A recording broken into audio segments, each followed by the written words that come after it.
আলাইকুম সবাইকে। দেখতেই পাচ্ছেন আমার সামনে দুটি ফুড গ্রিন্ডার রাখা রয়েছে। একটি হচ্ছে বাজারের লোকাল ফুড গ্রিন্ডার, আরেকটি হচ্ছে একদম 100% চায়না ইম্পোর্টেড গ্রিন্ডার।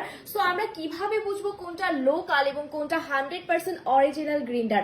লোকালটা কিন্তু সাইজে অনেকটাই ছোট, মাত্র 8 ইঞ্চি, আর অরিজিনালটা কিন্তু 10 ইঞ্চি। সো বুঝতেই পারছেন লোকালটা কিন্তু সাইজে অনেকটা ছোট। এছাড়াও কিন্তু মশলাগুলো ব্লেন্ডিং হবে না এবং সামান্য একটু পানি পড়লে কিন্তু মোটর জ্বলে যাবে। সো কেন আমরা বাজারে লোকাল প্রোডাক্ট কিনবো? আমরা হচ্ছে এই 100% অরিজিনাল ফুড গ্রাইন্ডারটাই কিন্তু কিনতে পারি, কারণ এটাতে কিন্তু চায়না মার্ক করে দেওয়া আছে। এছাড়াও কিন্তু ফিনিশিংটা অনেকটা গ্লেসিং।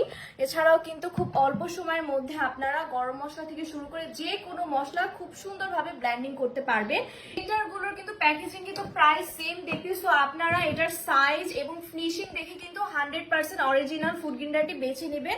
সো যারা যারা অর্ডার করতে চাচ্ছেন সবাই স্ক্রিনে দেওয়া নাম্বারে যোগাযোগ করুন, অথবা পেজে গিয়ে আপনার নাম, মোবাইল নাম্বার, ঠিকানা দিয়ে অর্ডারটি প্লেস করে ফেলুন। ধন্যবাদ।